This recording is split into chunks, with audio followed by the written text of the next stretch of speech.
سلام سلام، ورجعت لكم من الرباط، العاصمة اللي كتحسها بالهدوء قبل ما تشوفها. مدينة كتجمع بين التاريخ، البحر، الخضرة والتنظيم، وكل زاوية فيها كتحكي حكاية.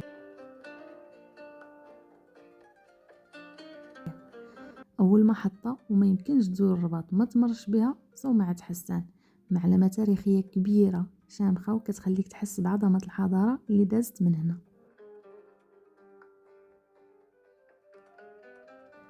وحدها ضريح محمد الخامس، تحفة فنية حقيقية، رخام الزليج والنقش، كلشي كيهضر على الأصالة والاحترام للتاريخ. ومن بعد نمشيو لواحد من أجمل الأماكن اللي هي قصبة الوداية، ألوانها الزرقاء والبيضاء، الزناقي الضيقة والهدوء اللي فيها، تحس براسك خرجتي من الزمان. وزيد على الإطلالة على نهر أبي رقراق والمحيط الأطلسي، منظر كيرتاح ليه القلب.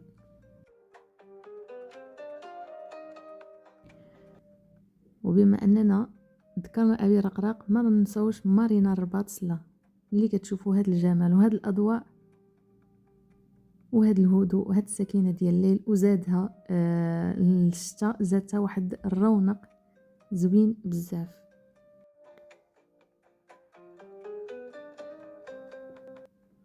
هنا مكان عصري زوين تمشى فيه، تشرب قهيوه وتفرج في الغروب، فين كيتلاقى القديم مع الجديد في واحد التناغم رائع.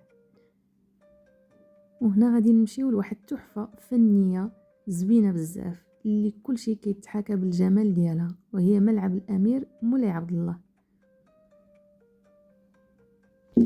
ملعب الامير مولاي عبد الله كيرجع اليوم ماشي غير كملعب، ولكن كبوابه لحلم افريقي كبير.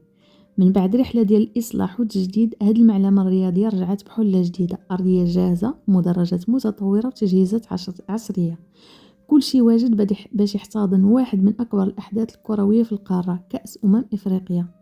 هنا في الرباط غادي تلاقى منتخبات افريقيا، لغات مختلفه، الوان مختلفه، ولكن حلم واحد، تتويج باللقب الافريقي. ملعب مولاي عبد الله غادي يكون شاهد على لحظات تاريخ، أهداف، فرح، دموع وصافرة حكم كتغير مصير منتخبات كاملة. الجمهور المغربي حاضر بقوة، أصوات، أعلام تشجيع ما كيساليش، والملعب كيرجع يتنفس بالحياة من جديد، كيهتز، كيغني وكيقول مرحبا بإفريقيا في المغرب. هذه الرحلة الجديدة ماشي غير كروية، هي رسالة ديال تنظيم، انفتاح وحب القارة، رسالة أن المغرب قادر يحتضن أكبر التظاهرات ويخلي الذكرى ديالها محفورة في القلب قبل الذاكرة. ملعب الأمير مولاي عبد الله في كأس إفريقيا غادي يكون مسرح للأحلام ونقطة بداية القصص ما غاديش تنسى. وشكرا من القلب لكل المؤثرين اللي اختاروا يبينوا جمال المغرب بعدساتهم. شكرا حيت نقلتوا الصورة الحقيقية ديال بلادنا، الهدوء ديال الرباط، التاريخ ديالها، والسحر الطبيعي ديال إفران، المدينة اللي كتبرد القلب قبل الجو. فيديوهاتكم ما كانتش غير تصوير، كانت إحساس، احترام وحب البلاد، عندها روح وتاريخ. بينتوا المغرب كما هو، شعب طيب، أماكن زوينة وتنظيم كيشرف. كنفتخروا بكم حيت كنتوا سفراء حقيقيين، وصلتوا صوت المغرب وصورتوا للعالم بأجمل طريقة ممكنة. مرحبا بكم ديما في بلادكم الثانية، والمغرب ديما مفتوح لكم بالقلب قبل الباب. استمروا حيت هذا المحتوى كيخلي العالم يعشق المغرب أكثر وأكثر. واللي كيهضروا على المغرب غير من زاوية واحدة وباغيين يبينوا غير الجانب المظلم.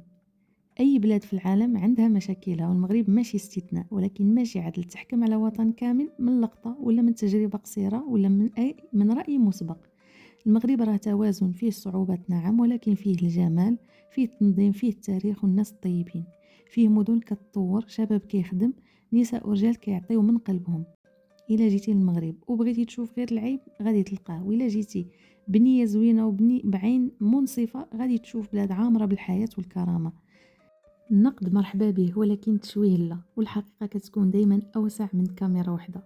المغرب ما محتاج تلميع، المغرب محتاج غير إنصاف. الفان زون ديال الرباط هنا ماشي غير بلاصه كتفرج فيها في الماتش، راه فضاء ديال الفرح، الوحده وروح الجماهير. هنا كيتجمعوا العائلات، شباب واطفال، وكل شيء بلون واحد وصوت واحد. شاشات كبار، تنظيم، امن واجواء كتخليك تحس براسك في وسط الملعب. الغناء، التصفيق والزغاريد، الرباط كتعيش الكره بكل تفاصيلها.